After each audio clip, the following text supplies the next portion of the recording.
Hello there and welcome to At Home with Sky F1. While we're all at home waiting for the season to get underway, we thought we'd all take an opportunity to take a look back at some of our favourite features from the last 8 years and give you some fresh insight into how they came to be made. I've got 4 for you today. First of all, eye tracking in Formula One. We took a day out with the old Force India team to look at what a driver looks out for when he's driving. Then I spent a day in Singapore with Sebastian Vettel being his manager. After that, I decided to explore the power of music to F1 drivers. And finally, we spend a day, well, a weekend really, between sauna and ice bath with Valtteri Bottas in his first year at Mercedes.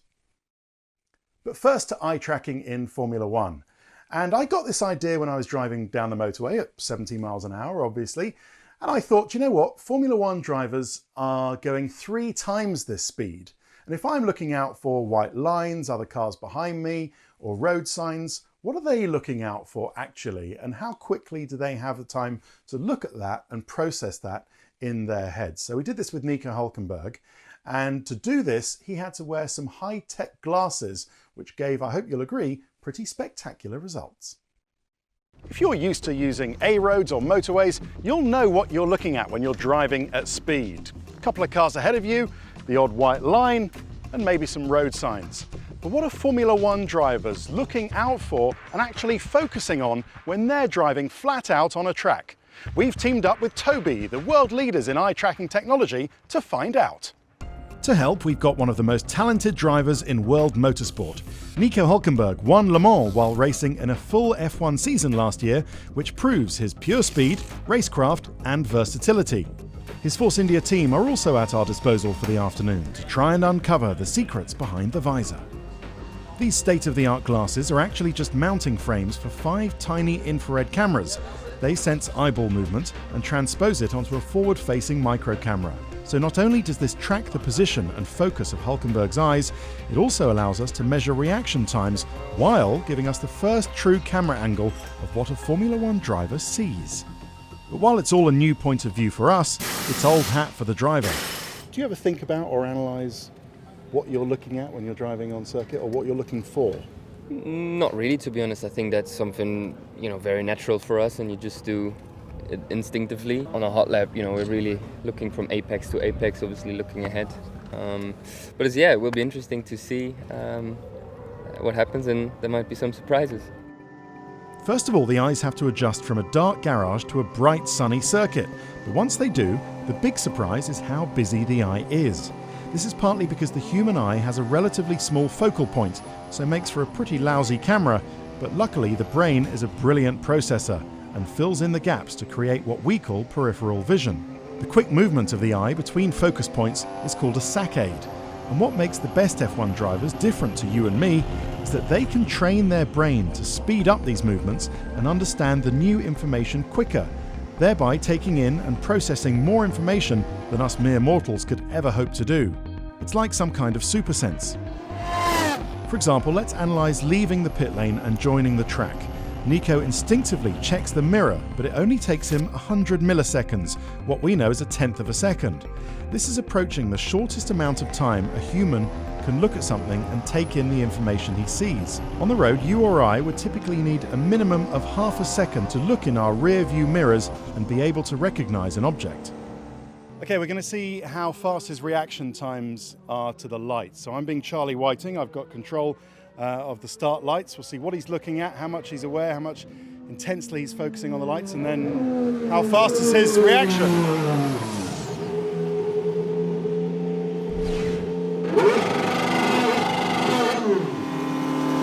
Go! Sounded pretty fast to me. Let's have a look at that in closer detail. When red turns green, eye tracking data reveals that Nico's reaction time is near enough superhuman. He fixates on the red light, and when it changes to green, his reaction time is just under 100 milliseconds. That's quicker than a tenth of a second. In athletics, anything below a tenth of a second is typically considered unhuman and therefore a false start. But they're reacting to the sound of a starting pistol.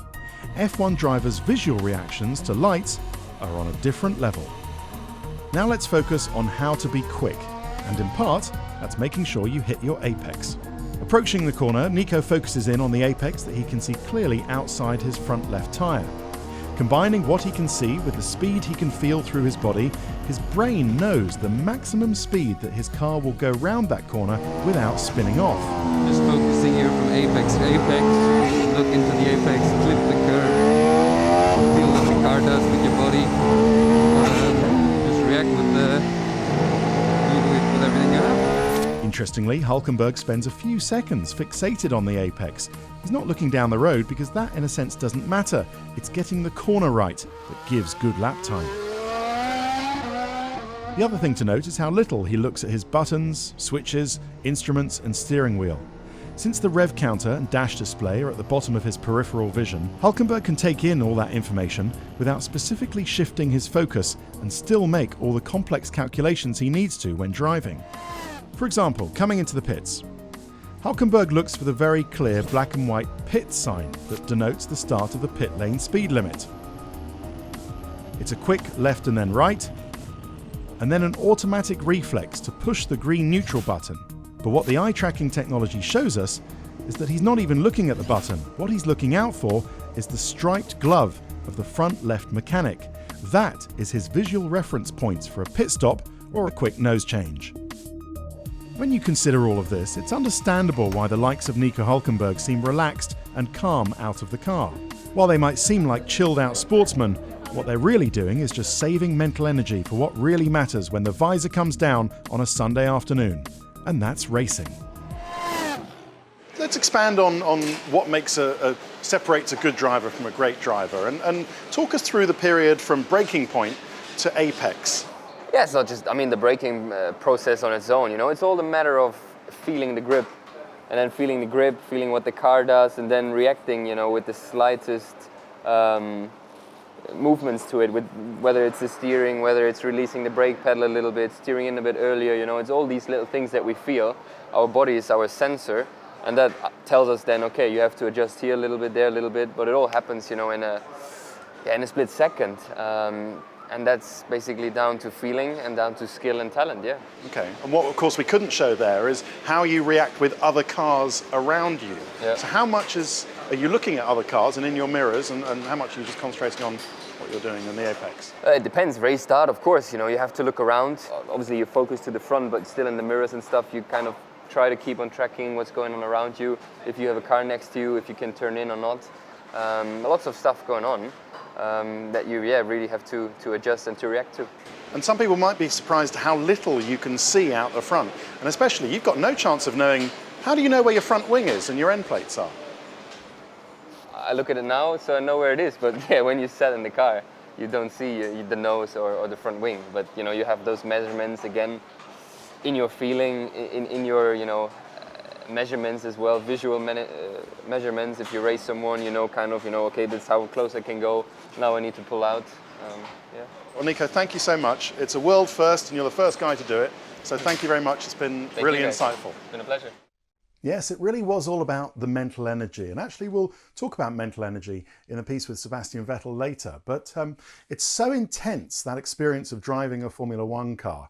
And the eyes are doing so much, as well as the rest of the body is doing so much, that all the larking around in the garage just made sense to me, that actually they're reserving their mental energy for what they have to do while they're out on track, because that takes so much energy from their bodies. But a few interesting things from that. First of all, to get that real, true driver's eye line view of what they're seeing for the first time, I thought was very interesting, pink dot and all. It was an interesting line in there that actually was given to me by a doctor, that the eye is a pretty lousy camera, but the brain is a fantastic processor.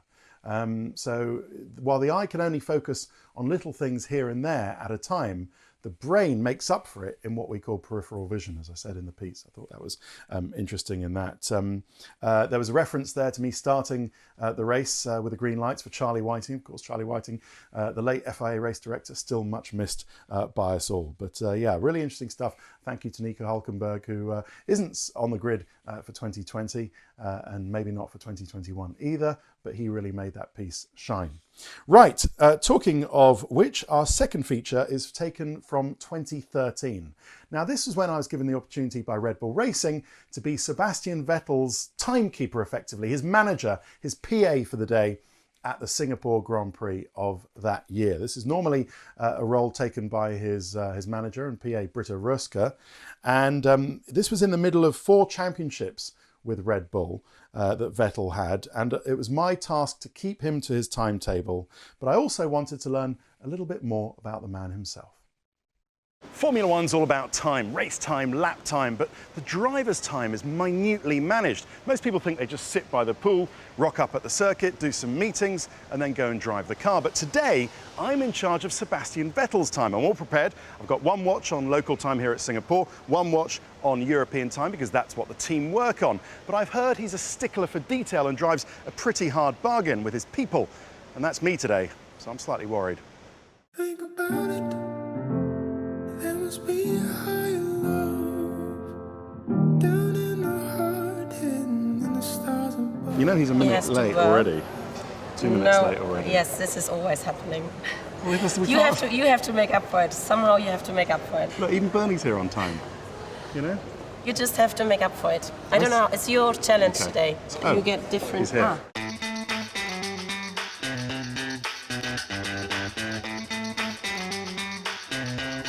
Chit chat with Bernie, not in schedule. Kissing Bernie's wife, also not in schedule. Do you know what we're doing? We're going to a Casio event. So you are Britta now, or? Oh yeah? Just a fatter, uglier male version of it. Don't forget sweatier. And then we meet some people, you cut a ribbon, 5 minutes, and then we go to the track. I need 5 minutes to cut the ribbon. No, I don't know how long these things take.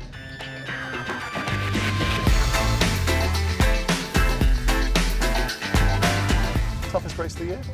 Yes. And do you say this Humid, is... it's dark. Humid. Yeah, I know. And you don't have the air conditioning on in the car as well. No. Helps. Adrian didn't allow any space for that. No, I mean in this car. So we've got 20 minutes from now to do all of this. 20 minutes to cut the ribbon.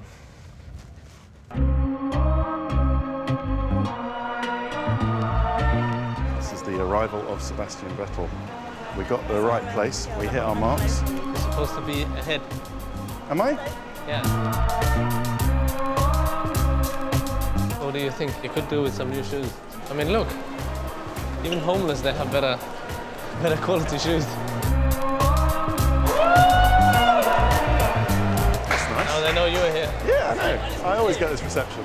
Right, 4 minutes gone. Ladies and gentlemen, here I have world champion Sebastian Vettel. Now I would like to invite Sebastian Vettel himself to actually step behind the ribbon for the ribbon cutting ceremony. Amongst the chaos, you've got to make sure he doesn't get off time. Has he got a pen? I'm glad they had the pen. We've only got a few minutes. Are you ready to be cemented as the youngest and greatest ever Formula One driver? There's a long way to go. So we're happy? Yeah. Thank you. Just keep going. Is this the right way? Well, that's 20 minutes. 20 minutes on the dot. It could freak you out. I mean, I'm slightly freaked out. In the end, I'm just driving a car, you know. I'm not saving lives. Okay. Well, that was fun, I must say. Slightly crazy. Yeah. How do you not let it go to your head? This is not normal. Normal for me is when I walk down the streets, nobody cares. Just like I don't care who else walks with me down the street. The funny thing is, some people, they meet you and they think they know you. Sports fans shouldn't boo sportsmen. Yeah, but If I can talk for the British fans, you know. yeah, the but I don't true see. fans they don't do that. but I don't think they do it in a mean way. Everyone in life wants to be liked. First of all, you learn, again by experience, that you cannot please everybody. I would say my number one rule, if you're true to yourself, you're honest to yourself, then you like or you accept who you are, what you are, and what you do. I'm not always that nice. In life or on the track? Both. Well, I can't imagine you I as don't know. I can't imagine you in life as a real... As a real beep. We've been talking about time a lot. How do you balance your private time to maximise the time that you spend at home? That's one of the biggest things you have to learn to deal with more attention, more people wanting something from you. You need to learn to say no, because it's easy to say yes, yes, yes, yes, but then the one that suffers is you to some extent, and then your performance. And then very quickly all these people will disappear and you'll have a lot of time, but probably not the chance to, you know, come back. Think about it. There must be a higher love. I've enjoyed it, actually. It's been mad. It's been completely bonkers. I wouldn't do it again. See you later. Cheers, thank you very much. Thank you very much. Look inside. It's crazy in there, but, you know, to remain a sort of grounded person must be really difficult when he's doing all of that. And I wouldn't do Britta's job for the world. Was fair. Yeah, well, all credit to Britta Ruska there, who does that pretty difficult job of keeping Sebastian on his timetable. But again, with that mental energy. So if Sebastian knows that someone else is keeping him on his timetable, he can give up that part of thinking about it. He can rest that part of the mental energy that he needs to drive the car. And that's what I found really interesting in the shopping centre when we did that appearance as well. There's so much attention, so much going on, all that chaos around. You can't help but actually get slightly overwhelmed by it. It takes up, it's a lot of mental energy going in and you're having to take it up. And that's really difficult for a driver when he just has to focus on the weekend in hand. I thought that was interesting how drivers have to learn to cope with that kind of attention and then taking it off the focus of actually driving. It really was exhausting for me. What it's like for the drivers week in, without, I can't imagine. But I thought Sebastian, in his usual amusing way, referring to me as a fatter, uglier male Britta. So maybe I wasn't cut out for that job after all. There was a question in there about the booze on the podium. So this was in the middle, I don't know if you remember, of Sebastian Vettel being sort of the comedy bad guy in Formula One against Lewis Hamilton's supposed good guy. Both in terms of the Multi-21 incident in Malaysia with Mark Webber that I also asked him about, and in terms of his relationship with Lewis Hamilton as well. But he shrugged it off and said, well, you know, we're racing, that's what we do. And it didn't seem to bother him. Maybe a little bit in there. What did you think? Maybe a little bit in there, I'm not so sure. Right, a change of tack now, and a change of track, you might say. If you're out on the track, or if you're out jogging or exercising, you might listen to music. It helps you kind of get through the workout, doesn't it? But I wondered whether this was the same for Formula One drivers, so I decided to make a feature out of it.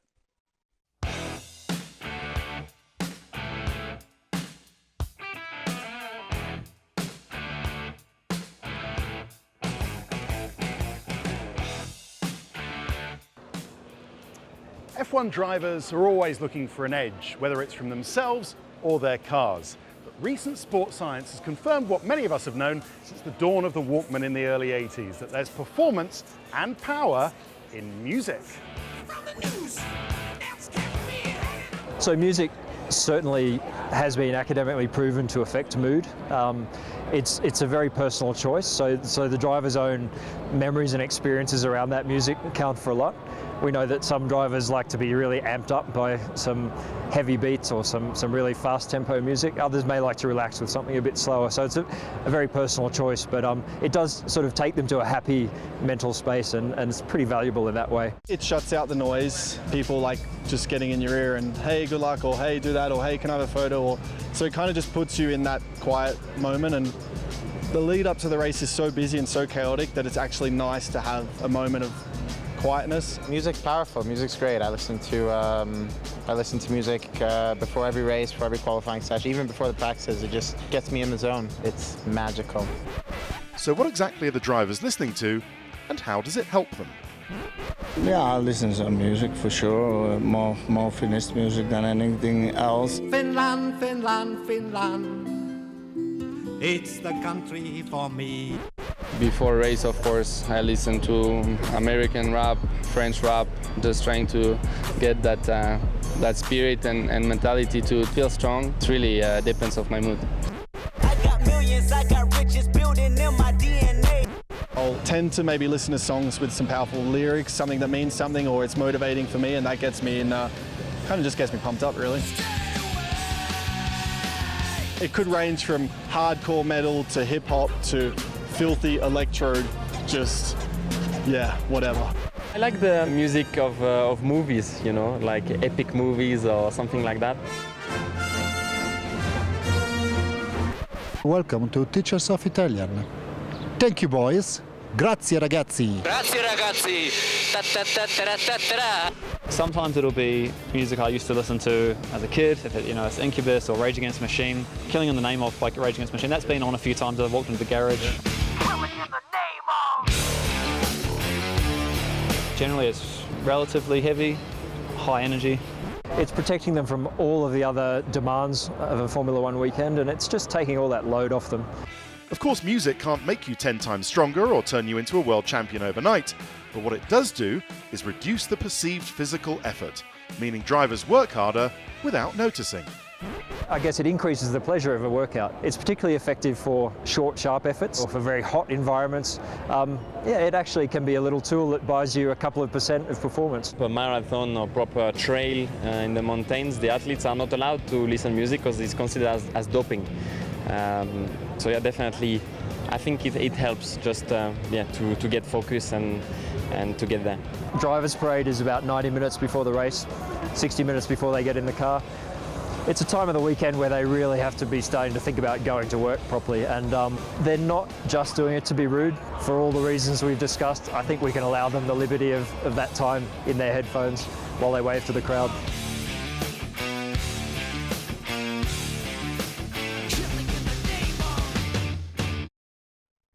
Yes, well, sorry about the terrible air guitar and the air drumming, but I hope you liked that. It was one of my favourite pieces from the last few years, because not only did we get a chance to hear what music the drivers like, and how amazing was that Esteban Ocon listens to movie themes. I didn't know that. More usual choices from Daniel Ricciardo and Brendan Hartley there with the heavy rock. But also I thought it was really interesting what Daniel Ricciardo was saying, that listening to music just shuts out the noise, the chaos of everything else going on a Grand Prix weekend, for them just a little bit of focus. But the real interesting bit was about the perceived lowering, the perceived physical effort of driving. And of course, music, as I said in the piece, it can't make you stronger or more efficient in your body, but what it does is it makes you think that it's easier what you're doing. That's why we listen to music in the gym. It makes you get through it without quite as much pain as you normally do. It lowers the perceived effort of a workout, music does, which is the same for Formula One drivers. I thought that was really interesting, and adds performance, which is what it's all about at the end. Right, my final choice for At Home with Sky F1 is a weekend with Valtteri Bottas. So Valtteri Bottas had recently joined Mercedes, and he decided to invite Pete, the cameraman, and I to his home in southern Finland to get to know him. Just a warning, this feature does include a scene with me with my shirt off going into Valtteri's frozen lake ice bath, so if you're of a nervous disposition, you might just want to bear that in mind.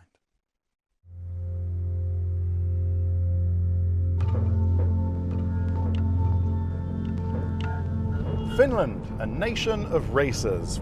From Kimi to Keki, from Mika to Mika, from JJ to Heikki. And then there's Valtteri Bottas. We all know him, he's been around 4 years, hasn't he? But do you know what, if you were to ask me, what's Valtteri Bottas really like? I think I'd struggle to tell you.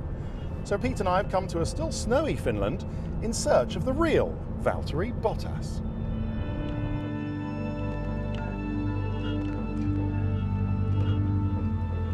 Valtteri Victor Bottas, 27, race driver. I grew up here in Nastala, Finland. Went to the normal school here until 9th grade. Then I moved to Heinola, which is 30 minutes away, to be studying to be a car mechanic. What were you like as a kid? Doing bad things, breaking stuff and going fast. I loved sports always, ice hockey. Ice hockey was the main sport I always did in the winter, but then obviously go-karting in the summer. I wasn't that good in school. At the time I didn't think it was important for me. 6th grade we made chairs like that. I still have it. It's cool. From this machine, you can see a very small scar over here. It was from this one. Yeah, exactly. I was 5 when I saw that there was a race. There was a Finnish championship race. And I've never seen go-kart race before. And when I saw that the cars, passing each other and racing really hard, and they were really fast go-karts, I got very excited about it and I wanted to try one. I couldn't try one that year because when we went to the club to try, there was no car that the pedals were close enough and they couldn't adjust them or anything. So I was massively disappointed. My granddad said that if you eat porridge every single morning during the winter time, the next spring he thinks I can make it. And I did insist my parents every single morning, to make porridge, and I had it, and it worked. So where am I? Where are you?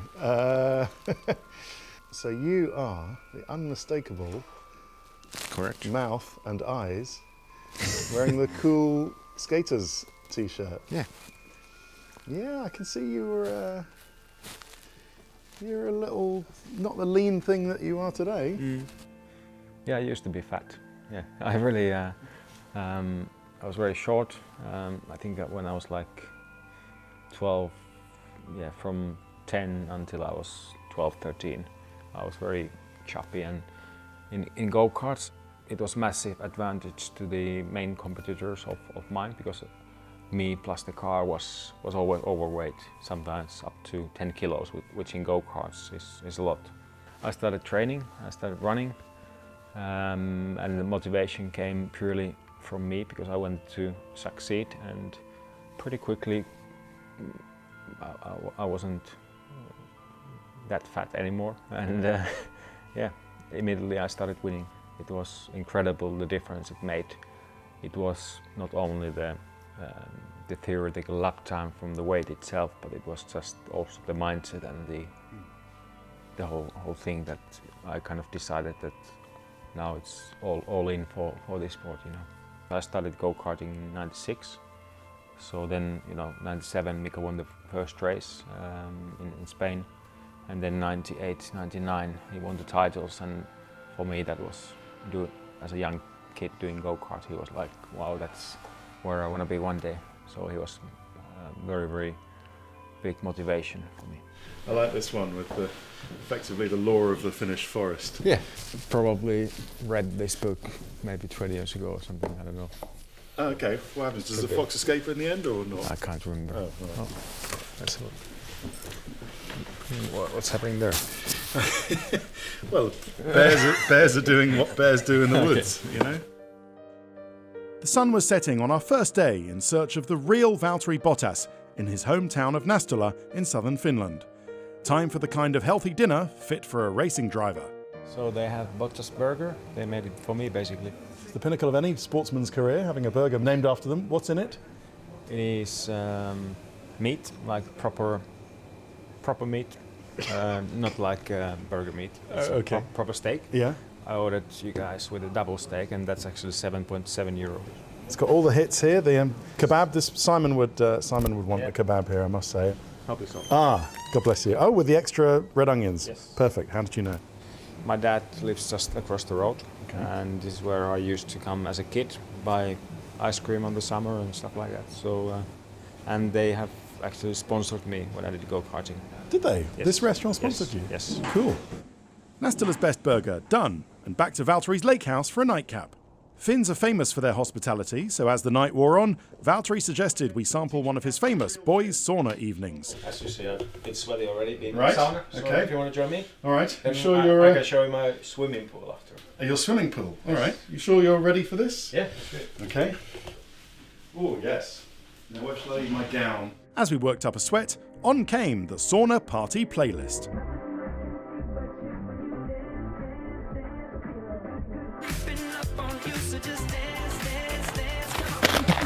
More likely to fall on my neck coming down here. There you go. I'm actually done. All right, so.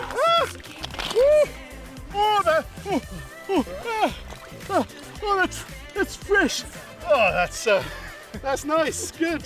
Yay! It's very good for the circulation, apparently. Is it? And recovery. Is it? Right.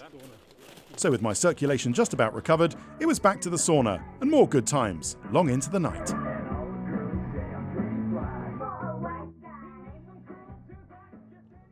Morning, Ted.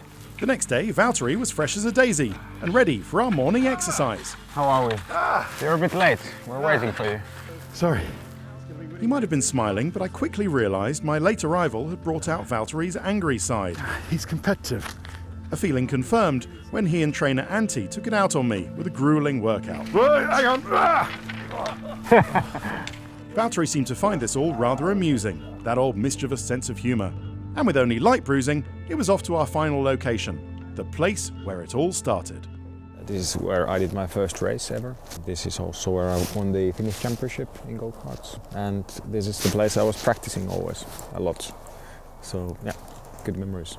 You're in for an interesting year this year, because on Lewis's day, he might not be beatable. That's just the way it is. No, I think no one is unbeatable. That's what I think. But obviously, can sound crazy. Yeah, I know. I've only done a few seasons and I haven't won a race. But that's just how I think. And in this sport, you need to have the self-confidence. You need to believe in yourself and that anything is possible. If I would join this team and if I would think that way, that there's no way I can beat Lewis, I should then just stay home. That's what I think. What would you be happy with at the end of the year? Winning a load of races and helping the team to the Constructors' Championship, because that's also the kind of the job that they're expecting you and Lewis to deliver. Yes, so definitely for me it's important that the team will meet the targets, and of course for Mercedes it is to be the Constructors' Championship, and I'm gonna do everything I can to help that. And you know, I don't think that way about my own goals and chances, that you know it's now or never for the title. I feel like I have time. I'm not putting too much pressure on me that way, that you know it has to be now, because I know I have time, and I know that I'm still achieving my best form in Formula 1. That's how I feel. And this year especially is going to be a massive learning curve, and I'm going to learn a lot from this year. So I think after this kind of season I'm going to be a lot better driver. All right, listen, thank you so much for showing us your Finland. Hope you enjoyed it. I have. You know, it's maybe nothing special, but for me it is, so I hope you understand that. It is something special. Good. No, mitä kuuluu? Hyvä, kiitos. Yeah, it was great just to spend a few days with Valtteri Bottas. Thank you for him for inviting us to his place in Nastala in southern Finland. That was his summer house where he goes, but obviously he goes there in winter when the lake is frozen over. And it was his dad, actually, who cut a hole in the lake so that we could take that very refreshing bath in there. It did really take my breath away for a few seconds. That wasn't put on. It absolutely takes your breath away. But then you do feel fantastic when you get out of it very quickly, as it turned out. But I thought that was quite interesting, what Valtteri was saying about if he doesn't think that he can't beat Lewis Hamilton, then he shouldn't even turn up. And I suppose all Formula One drivers think that, know that if they think that somehow anybody is invincible, there's no point in them showing up. But Valtteri Bottas did learn, and has learned since, that on his day, Lewis Hamilton can be unbeatable. But Bottas is going to have a go trying to beat him for the World Championship anyway. So I thought it was interesting also that he talked about his physical transformation, Valtteri, from an overweight kid to the lean, mean machine that we see him today. Right, that's it for this edition of At Home with Sky F1. Thanks very much for watching. Take care of yourself and others, and we'll see you soon. Bye-bye.